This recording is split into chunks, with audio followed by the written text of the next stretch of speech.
Hi, everybody. This is Coach Hart from System Basketball. I'm here with Coach George Barber of Greenville University, and we're going to discuss system basketball today. Coach, really appreciate you coming on my second episode of System Basketball Zoomcast. So, how are things going where you are right now? I see you're in your truck. So, Thank you, Mark. No, I'm glad to be here. Thanks for inviting me.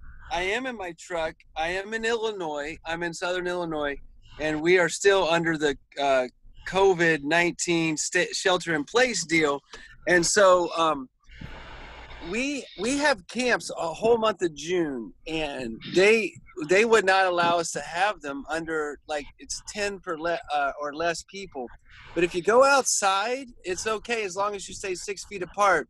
So I just wanted to show what we did. This is my church, and my church allowed me to have hoops in the parking lot. So as you can see, like, I don't know if you can see the sign over here, but it says, "Make the big time where you are." And so we're going to make the big time right here in this church parking lot. Attitude and effort, built for others, all this stuff. So we got 12 hoops set up, and they're going to be I love it. The kids are going to love it. They're just, look at this. I mean, the kids are just going to love it. I love it. You got everything logoed. Two per basket. I got a loudspeaker. I got some music ready. Yeah. I got three two-hour sessions ready for the kids starting next Monday. We'll go Monday through Thursday. Well, that's awesome, Coach. I love it. I know you're a big logo and inspirational quote guy. So can you share with us briefly before we dive into some system questions about who are some of your major influences on your coaching philosophy? Yeah, so again, I'm going to walk. I hope I don't make people dizzy. But Frosty Westerling is a big he's the guy that coined "make the big time where you are." And so we have this big time toolbox that we have in our locker room. It's everywhere. It's like me versus me, and red car, blue car. Red car is like, if you're not number one, you're no one. And blue car is give it your best shot. You may not win that day, but you got to give it your best shot. So we say we want to be a blue car guy. We want to be a blue car team. We want to be a team that gives it our best shot, not too discouraged if we lose, not too high if we win. Kind of, wood and stuff, but revisit. Red car, we don't want to be the red car. Most people are driving the red car. Most people, they're stuck on, we have to win or otherwise we're a total failure. And we just don't want to adopt that for our program. So a lot of fun stuff on here. People don't care how much you know until they know how much you care. Saying, like, they don't care how good you are unless they know you care about them as a teammate first. So each day at camp, we're going to go over, one of these things: window room, mirror room. Are you thinking about yourself always? Are you living in the window room? Are you just, mirror room, or are you in the window room where you're thinking about others? So it's going to be fun. It's going to be Coach, fun. what age group is these camps for? They will go 8 to 16. Okay. Basically, yeah. Any other influences on your coaching philosophy? Yeah, well, of course, yes. Coach Pitino was a great influence of mine. Rick Pitino, he was at Kentucky. He hired me as an administrative assistant back in the early 90s, and we won a national championship in 1996. So that was, that was a highlight of a career, and that really helps your resume. But he's always been so kind to me and helpful. And he was a risk-taking coach. Like, people would say, how does Coach Pitino do it? And, like, what's his secret? Like, what's his offense? What's his defense? It had nothing to do with that. Had everything to do with, he could make you believe that you could do things more than you even believe you could do it. You could do more than you thought you could. And he was a can-do guy. And I think that was, the biggest takeaway of why he was successful. Then other influences, Jim Molinari at Bradley University was so kind to hire me. And he was more of a pack line guy, but I learned a good Midwestern defense there with him. And he's been a fantastic mentor. my college coach, his name's Cecil Zweifel, actually went to Greenville back in the 50s. I actually worked with Eddie Sutton for a couple years at Kentucky. And, of course, he's a fantastic coach, always treated me great, treated people very well. And I was glad to be with him. Dwayne Casey was there when I was there. I coached with Billy Donovan. I've coached with Tubby Smith. Actually, I haven't coached with Tubby. I've worked his camps. So Okay. all these coaches have just been great influences on me. Great influences. That's good stuff, Coach. When did you first learn about the system, and what were your feelings about it when you first started looking at it? Right. So my mentors in the system style of play are Gary Smith and Doug Porter, and Dave Arsenault as well, but mainly Gary and Doug. I had to go to a style that was going to allow me to play more players, and I landed on the system. I thought it was a fun style. It seemed to me like it was going to be a fun style to play. So I called Coach Smith and I said, what do you think? And he said, yeah, I mean, you got there's certain rules to this. It's not just madness. Same thing for Doug Porter. I drove up and spent some time with him and Lauren. It was Stamatis at the time. Coach Glenn. Yeah, Lauren Glenn. Yeah, so we just had a great time. Those guys were very encouraging. I read their book, The System, the summer of 2015. And I just couldn't believe it. I was like, man, if it's down in regular basketball, it's up in the system. If it's up in regular basketball, it's down in the system. It was just so opposite. And I would write in the margins like, wow, or really? Or like, this is how they want to play this? And so it was kind of fun. It was like a challenge, like, can you really do this? And so, as we put it in, Coach Smith came and joined me for the first week of practice. I flew him in. I took him fishing. He likes to go fishing, so we went bass fishing. He said, I've never been bass fishing because he's out west. And we also went to a square dance. We do a fall festival square dance in the fall with the women's basketball team. So he got to square dance, he got to fish, and he helped me put in the system defense, it was just a fantastic week. And then at the end of the week, we played the local prison, federal prison, and that's always an experience to go into prison. But those guys were great. I called Dave Arsenault. I said, Dave, I think I'm going to do this. And he sent me like several DVDs, a book, and he said, welcome to the dark side. And I don't know if he just knew I was really going to do it or not, but he was all in and helping me, and he was just fantastic. So, well, those are three of the guys probably on the Mount Rushmore of system coaches. And, yeah, no doubt. And getting to know you a little bit, Coach, I believe you got the chance to sit down with probably the fourth guy of system basketball that you'd put on Mount Rushmore would be Paul Westhead. So yes. So. And I didn't mention Coach Westhead because I've only met with him recently, but you're right. He for sure is a pioneer. So you have people that are leaders, that are creative, but then you have pioneers. And pioneers are people that like go where no one else has gone. Mm-hmm. And Westhead would be one of those pioneers that exactly. Went there. And I also, I didn't mention this, but football, Pete Carroll. Yeah. He was great to me. And he said, keep doing what you're doing. He's all about enthusiasm. He's all about everything, making everything competitive. So, well, getting to know you, Coach, you have a lot of the same personalities of Coach Carroll. Me being a Southern California guy, got to watch Pete up close and personal during the USC heydays. So the Win Forever days and all that good stuff at USC. I'm a big Pete Carroll fan. My wife has now adopted the Seahawks as her team because Pete's up there, so she just loves his energy and exuberance. So Mark, I see that a lot in you as well, Coach. So well, thank you for saying that.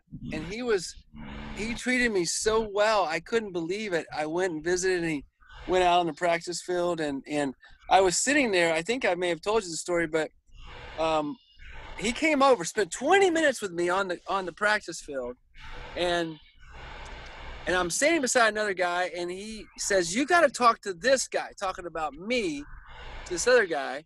And I thought, why is he saying that? And he said his basketball team plays crazy. They score 130 points a game. And so I started talking to that guy, and I said, "Who are you?" And he said, "Well, I'm Chris Peterson." I just didn't click or anything, and I was like, "Where do you coach at?" And he said, "I'm at University of Washington, head football coach." Oh, okay. I said, still wasn't clicking. I said, "Well, where were you before Washington?" He said, "Boise State." Mm-hmm. And all of a sudden, I go, "You're the guy who called the, Statue of Liberty play in the flea flicker that beat Oklahoma in the Fiesta Bowl. Like, what a risky move." I go, "I'm in the perfect company right here. I mean, these are my guys." I mean, So, he made that turf. I think it was a blue turf that he made famous at Boise State too. yeah, So, absolutely. Absolutely. Coach, how long have you been running the system now? So we've done it for 5 years, Okay. 15, 16, all up to 19, 20. Okay. So you get this question. Everybody discusses the term system basketball. How would Yeah. you define it? What would be your definition of system basketball? Right. Hey, let me ask you this, Mark. Am I getting any feedback from Wind, or is it okay? No, you're good. You're good. Okay. How would I define it? I would define system basketball as creating the most opportunities you can create to score. So everything is about outscoring your opponent. And the funny story I tell about that is early on, first or second season, we're playing a team in our conference that was a little down that year. And I needed to find a way to kind of motivate the guys. And so I said, "Guys, do you think you can score 150 tonight?" We weren't going for a record of scoring or anything. I just said, "Do you think you can score 150? And they were like, yeah, of course, And then I said, and then one of my senior captains said, "And let's hold them to under 100. I said, no, you don't. I said, all you got to do is hold them to under 149.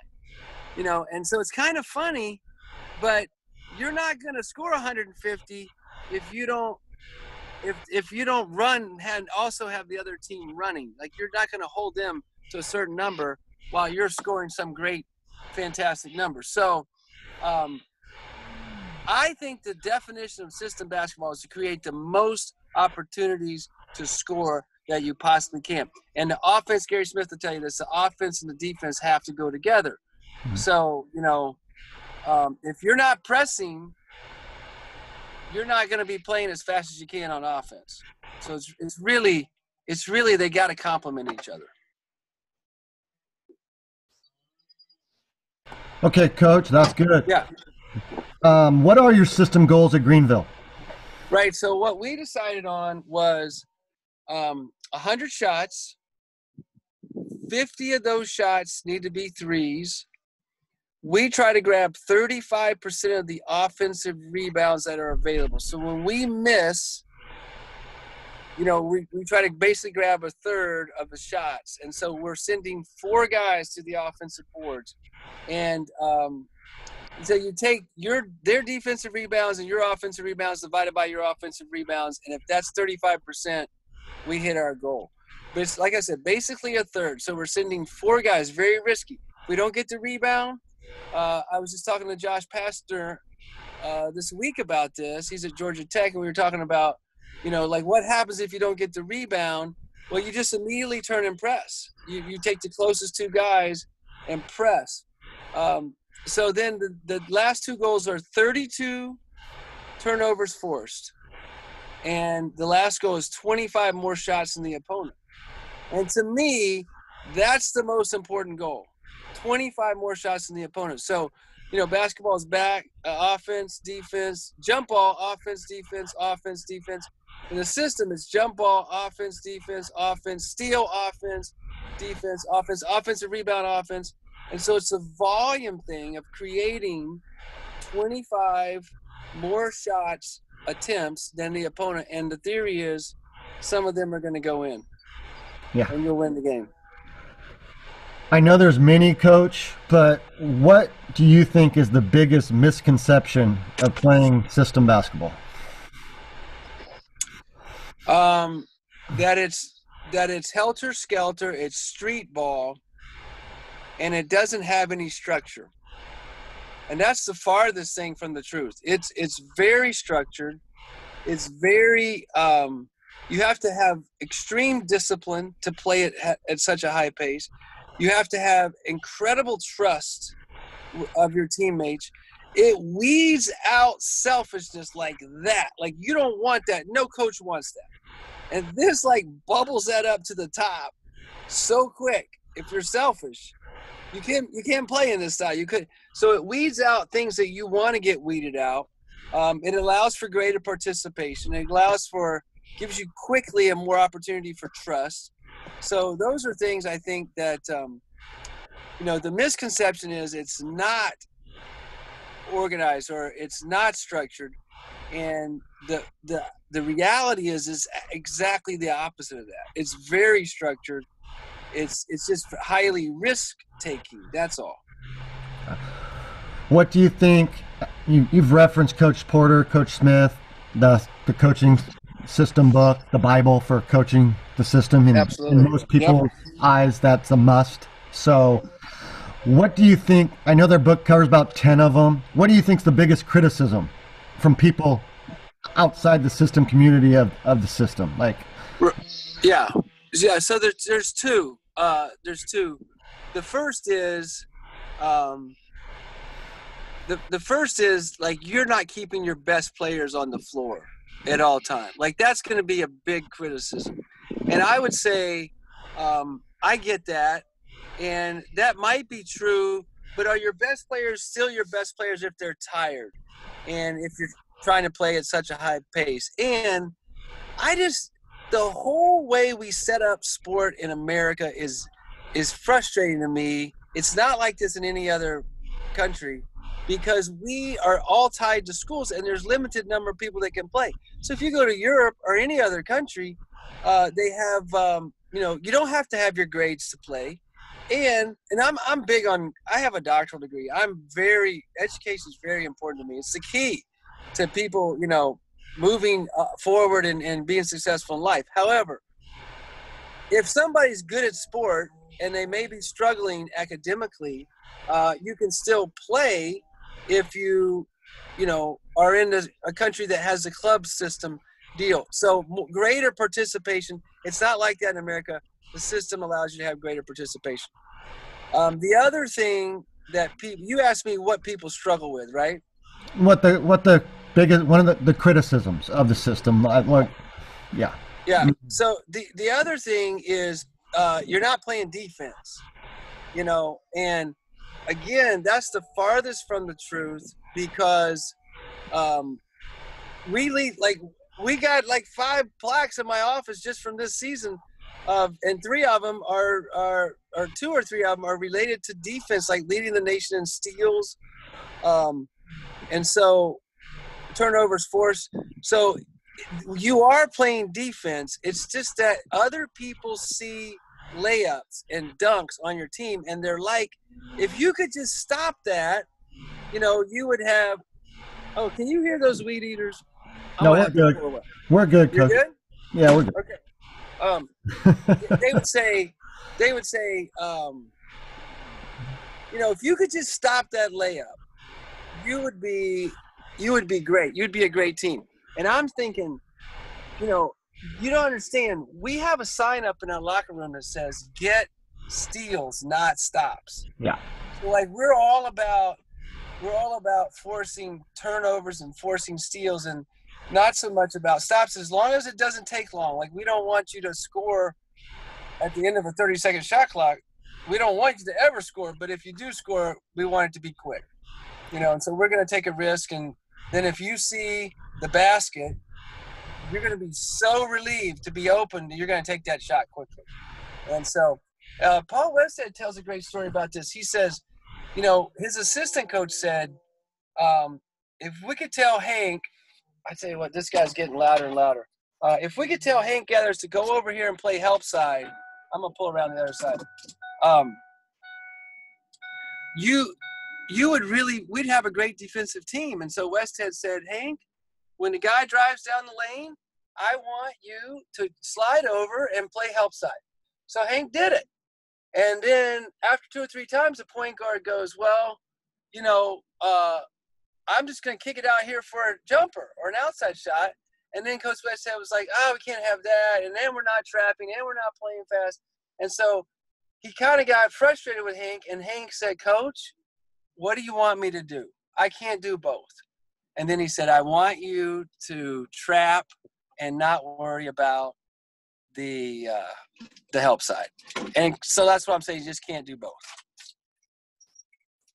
My next question for you is, what advice would you give to any coaches that would like to learn more about the system or run the system?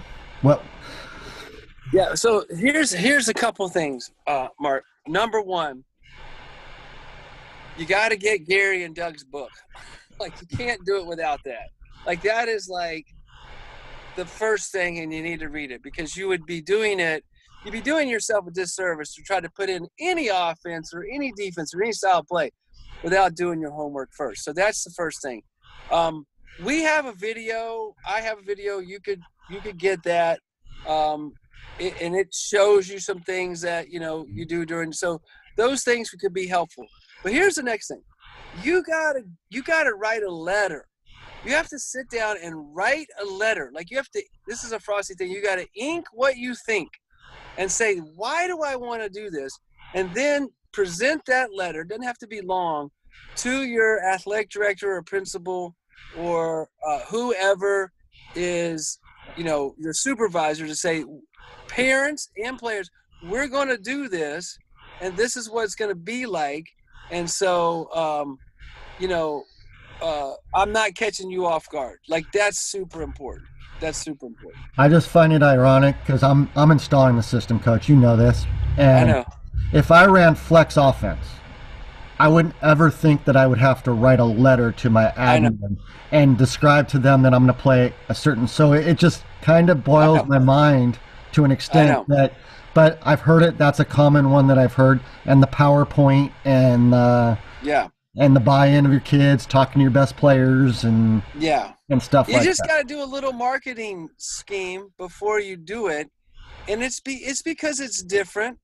It's because you're brave and you're courageous and you're willing to do something different. And, there's all kinds of songs about being different. And I love that stuff. And you're not going against the grain, or you're not trying to fight people. You're just trying something that's not tried by very many other people. So you want to make sure you got people on board and they're not caught off guard when you start. Yeah. Coach, you've shared with me this. Could you share with people that will be listening, is your first year you started off really rough and you were like, I don't know if this is right. And you stuck with it. Now you're running it for 5 years, and you're a firm believer in the style. Can you share the story of what we can maybe expect starting off? How we could start off slow, but you just sort of plug along and go with it. Yes. So first of all, high school and junior high coaches are probably the best coaches. All right. So when you get to the college level or the pro level, you're kind of managers. You're managers of egos. You're same as high school and junior high, but you're managers of egos. You're less of a teacher and more of a motivator, I believe. So high school and junior high coaches will have a great chance to really teach and kids to learn. But we put this in, and kids were struggling a little bit with buy-in. Not much, because I'm pretty enthusiastic, but we were not winning. Like, we were 2-12. And it was on the 12th loss, not in a row, but on the 12th loss, I was looking at the team and I was like, they can't shoot. I mean, we can see on the stats, we can see on the film, they can't shoot. And so if we just played zone, we could win this game. And I told my assistant coach, I said, it's a timeout with maybe 4 minutes to go in the game, relatively close. I said, should we just go zone? And he goes, I wouldn't. He said, you've really invested. And, I think you'd send the wrong message. And I said, no, you're right. Thank you. I needed that voice of reason. Same Stephen Grove, such a great assistant. Just fantastic. And so I said, we're going to go out, and we lost. So now we're 2-12. We go home, and I had one of my players, DeAndre Brown, say, Coach, we're always down 20. Like second half, we're down 20. We always fight back. We just can't quite get over the hump. We're close. Why don't you put us down 20 in practice? And I said, that's a great idea. So I put us down 20 to the JV team with 10 minutes to go. And I said, all right, you're going to run a suicide sprint for every point that you lose by. So, this is terrible. Like you're really risking killing your kids in the middle of conference, but I did it. And we lost. The varsity lost by 13. And so we painstakingly ran 13 suicides in a row. And the kids were mad at me, and they were just, frustrated, and we're 2-12. And the next day I did the same thing. I said, down 20, 10 minutes to go. And they did the suicide. And now they're like, if we can just get maybe 6 more points, maybe 4 more points at the end of the scrimmage, we'll have less suicides. And so they were down maybe 10 close to the end of practice or end of the scrimmage, and they cut it to, I think it was like 6. And now they only had 6, suicides. And we did that several days in a row, and pretty soon they realized, this is how fast I got to play. This is how, how quickly I got to score. And they started beating the JV, and we ended up going 12-2. So we were 2-12. We totally flipped it, 12-2, and we won our conference. And we didn't go to the national tournament, went to the conference tournament, lost in the final. But we flipped it based on putting them in system scenarios in practice. Is that the story you wanted? That's a great story, Coach. How did you decide on your offense? Because everybody kind of does it the same way defensively. That is dubbed a system team. You got Grinnell running their double staggered. You have Olivet, who has run the Olivet transition, which is their modified dribble drive attack. And then you got our guys up in Northwest at Pacific running their transition to a ball screen. And then you're a little bit different. How did you come about deciding which one to choose when you were putting it in? So I read all of them, and the one thing I noticed about the West Head attack was it was heavy for a couple of players. Same with the Grinnell attack. And I had some really athletic guys, so I knew we could drive, I knew we could kick, and so dribble drive. And also I had been pretty good friends with Rick Torbett, and he developed a read and react. I'd been to several of his clinics. I'd call him routinely in the middle of practice and say, Rick, how about this? And he'd pick up and he'd help me. It was unbelievable. And so I said, I wonder if we can just do read and react elements where we have natural pitch, some circle turns, some pitch backs. There's some ball screens in there. And then at the end of the game, we'll just do the 5-out pass and cut, but everything else is going to be the driving part of read and react. And so we tried it, and Gary Smith, we're in the dining commons. That night, we've been working a week trying to put everything in, and we're going to go play the prison, the local federal prison. He said, George, I think you've done a great job. I think we got the defense in, but I just don't know if your offense is structured enough. And he says, I know you're trying to read and react stuff, but I don't know. And we scored 91 points in the first half versus the federal prison. And these are men. Yeah. These guys are huge. And he turned to me kind of at halftime. He said, I think your offense is fine. Your read and react's fine. That's awesome. Yeah, so we've stuck with that, but it mainly birthed out of I knew Rick, and I had some athletic guys that could drive a little bit, and I just felt really comfortable with that. So I just think it's whatever you feel comfortable with. They're all, Smith, Porter, Arsenal, all of them, they're all great offensive minds. Ours is really about playing with freedom. Like, that's my great experiment is, how good can you be playing with freedom? And I think the read and react lends itself to that. Okay. If you were installing this at the high school or college level for the first time, which you did 5 years ago, what defenses would you employ? Would you just do the basics? Would you employ all 4 of them? Would you only put a couple of them in? What would be your advice? Yeah, so I would put them all in. We put them all in, and then we settled on 1 or 2 main ones for each shift, so that like one shift might have more shooters and would be a little slower. And so we would say, every time you're in, we're going to let you go stay press, because that's a little more conservative. You're not quite as fast. We don't think you're going to get as many steals, but we still want you to be aggressive. We want you to try to get steals, but you got 4 shooters on the floor, and so we like that. So it's a little bit of a trade-off. We'll put you in a little bit more conservative of a press. And then we'll take a more athletic group and we'll put them in a more aggressive press. So like up deny or up inside out, and try to make it more ragged when they're in the game. So then we go to practice, and that's all that group practices. And, stay press will be all the other group practices. And, but it keeps the opponent off balance, because they're like, trying to figure out, okay, which shift is in, and, they can tell, but then they're constantly having to make adjustments to what the press is every minute or so. And so, and it's not like we can't take the up-tempo, more athletic group and not play a conservative press, but we change it up by the shift. That's what I would say. Okay. What do you believe would be the ideal roster size for a high school team? So you need 12. You need 12. 10's not going to be quite enough. You can go up to 15 or 16, but I always say this, and this is Dave Arsenault thing. The top 10 guys are going to get the lion's share of the minutes. So you want to be in the top 10. I mean, and then we're going to play early in the season, 12, 13, 14, 15 guys, maybe 16. But by the time we get in conference, by the time we're in the playoffs, hopefully we'll be down to, 12 guys, or 12 guys or girls, or whatever your rotation is. But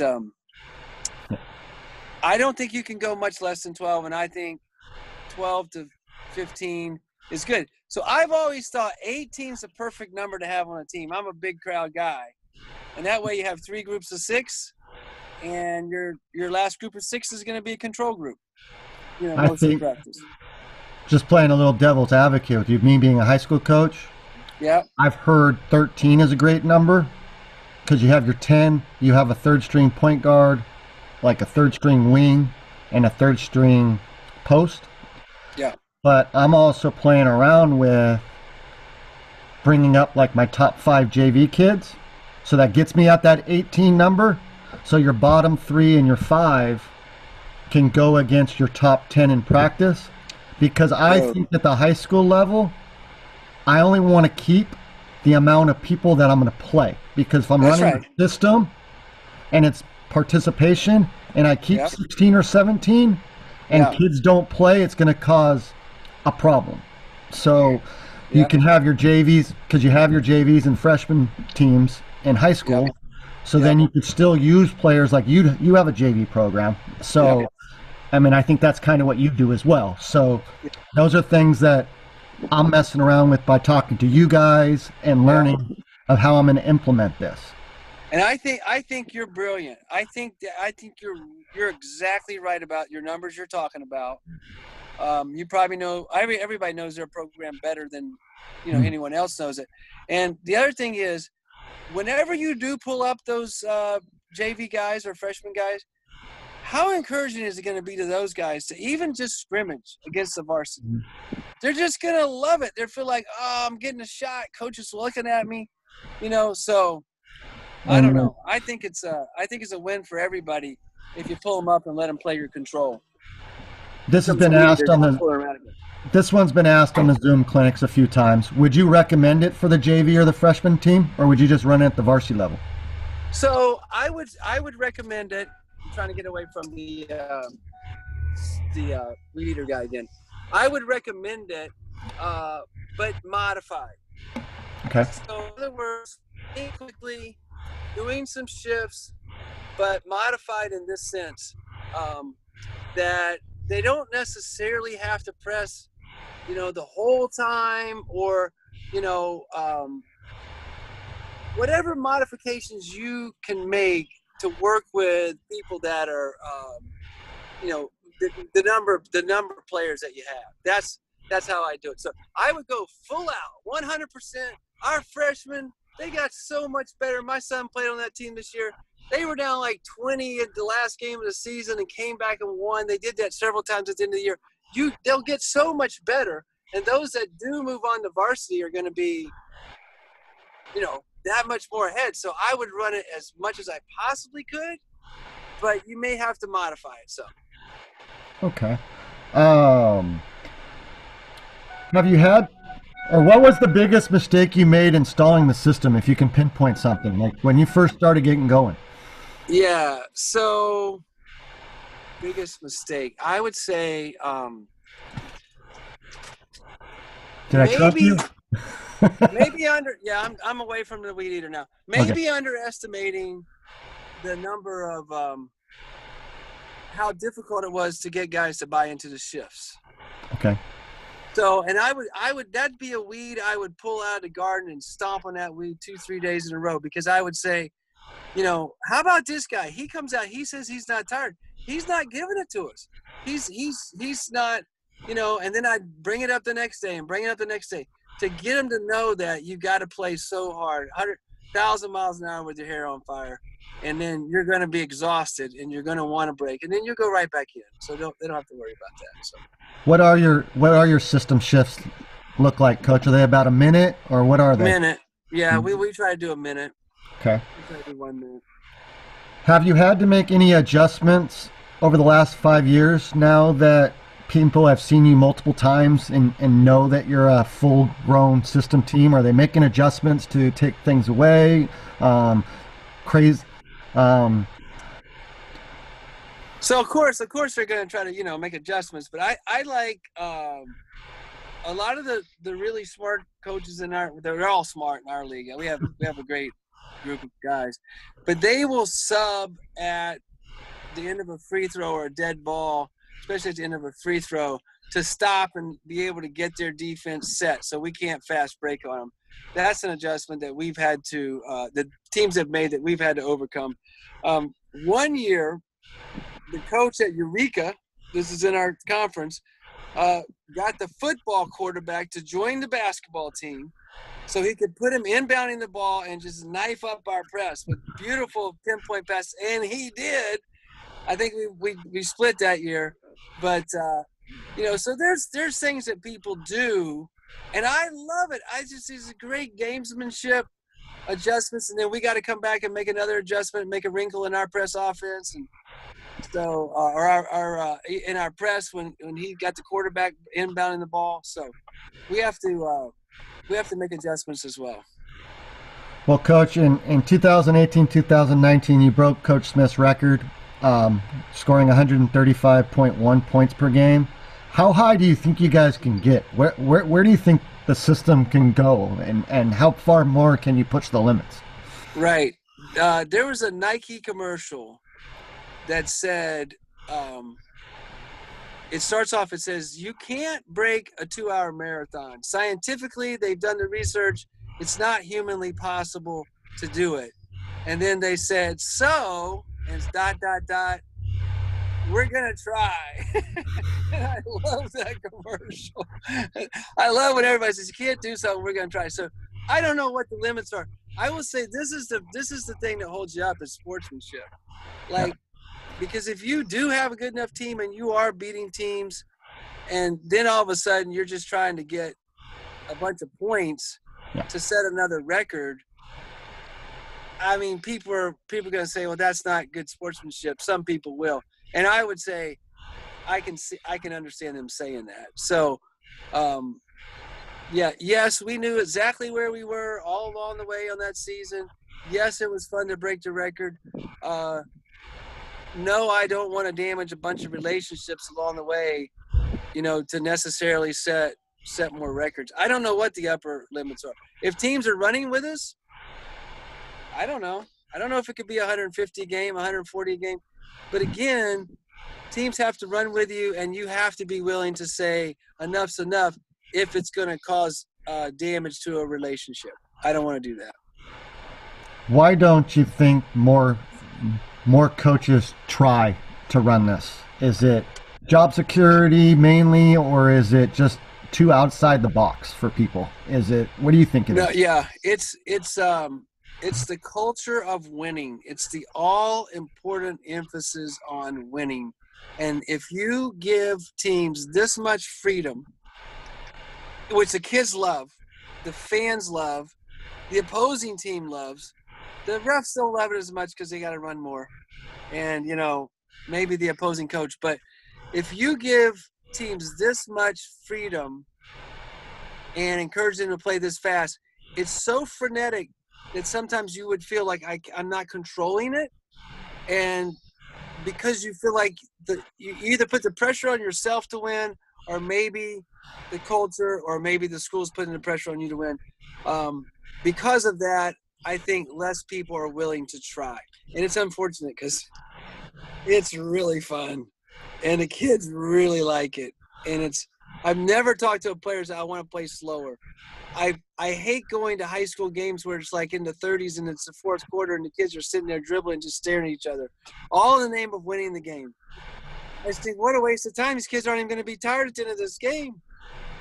Yeah, that's a funny story. I saw a tweet the other day about, there was like a little thing of coaches going, what I would go back to do just to have basketball again during the quarantine. If someone wrote, I would walk the ball up and run flex offense. And my response was, I'd rather put pencils in my eyeballs than go back and play slow. So I've always liked to play fast. I grew up in flex.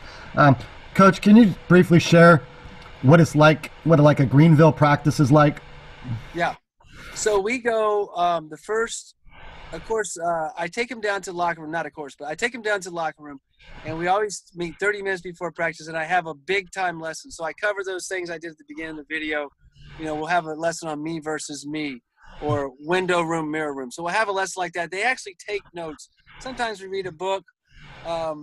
We do lessons like that. It takes about 20 minutes, 30 minutes, but it's so important to me to do these lessons. Then we'll go up on the floor. They do a little dynamic stretch, and I give them a couple minutes of layups. And then we go right into 40 minutes of shooting, a period of shooting where we have all these different drills. We use all these drills in the back of Coach Smith or Coach Porter's book. And they're all competitive. If you lose, you got to sprint. But we have just a large array of shooting drills where we try to get 200 threes up, usually threes. Sometimes it's some other varied shots, but mainly threes. We get the shots up, and the coaches don't stand around and talk and visit and catch up from their day. They literally are getting in among the players and encouraging them while they're shooting. So it's a very active practice time, although it's shooting. And I play music, it's got to be clean. I don't let them play stuff that got the E on it. I make sure it's got to pass my inspection. But it's good, it's fun, it's upbeat. I let them play their songs, but it's something that I think it keeps it upbeat. So then we go into skeletons. So the next 40 minutes is nuts and bolts. How do we press? What offense? What defense? How do we form our traps? How do we make our passes? Where do we go on the floor? A lot of times starting off with 5-on-0, leading up to competition, Pete Carroll thing. Everything's competitive.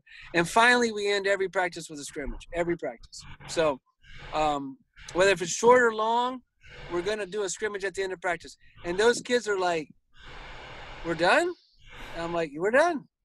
They're like, that was great. That was an awesome 2 hours. You didn't really yell at us a whole lot. I'm exhausted. I'm tired, but that was fun. I go, yeah. it's a system practice. Coach, can you tell our listeners what your experience has been like coming on some of the system basketball Zoom clinics? Oh, it's been great. It's a like-minded thinkers, people men and women that are not afraid to do something different. They're courageous. And so, and you learn a lot because everybody, we ask questions and get to share. And it's just been fantastic. I learned a ton this summer. I've been running for 5 years or that's this spring, I would say. And we, there's all kinds of stats and stuff that are thrown out, and it makes you feel like you're not crazy. So in other words, you're going, okay, we're doing this very similar. We're like, I'm not that different than you guys. I'm in like company. This is fun. Yeah. It's amazing, Coach, that a little thing that we started doing with the help of Bob Belf with the Yahoo Run and Gun group. Bob's a big part of it. If you can believe it, the email list is up to like 450 people. So you're doing a great job. You really are doing a great job. I want to thank you and all the system coaches wholeheartedly. The support that you guys have given me, the open access. System basketball coaches in general have just been great. A lot of traditional coaches, like today in these questions, would have just gave you that stock answer and not giving you the meat and potatoes. They would just be like, they give you the clinic answer. So you're right, yeah. They don't give you. System coaches are very sharing. They're very, they're very open and try to be helpful. I mean, is there any last advice you'd like to give our listeners today before we sign off? Well, Mark, I just want to say thank you so much for what you're doing. Like, what a great blessing this has been to work with you and to have a person who knows how to do the computer, knows how to do the Zoom calls, knows how to set all this up, coordinate all this. It's a tremendous asset, and it's a tremendous resource for me and many system coaches. So I just want to say thank you. You're doing a great job. And I just want to say thank you to you again. Coach Barber's video is available at the systembasketball.com website. Helps me out, helps Coach out. You can get it anywhere, but if you can help support us, that'd be great. From System Basketball, helps me to do these. And System Basketball is basically Wednesdays and Saturdays at 5 o'clock. So look forward to hopefully some of you joining us. Coach Barber attends when he can. And he doesn't just show up when he speaks. He shows up and listens to other people. Coach Gary Smith, who he mentioned, is sitting there almost whoever the speaker is, and the man's retired. So that tells you about how Coach just wants to learn. And we have about 18 different topics, so it's a great opportunity for you guys to come out and learn more about system basketball. Again, Coach, thanks for your time out in your truck today, at your church, setting up for your clinic. And I hope to see you on some more Zoom calls this summer. That's great. Thank you so much, Mark. Thank you, Coach. All right.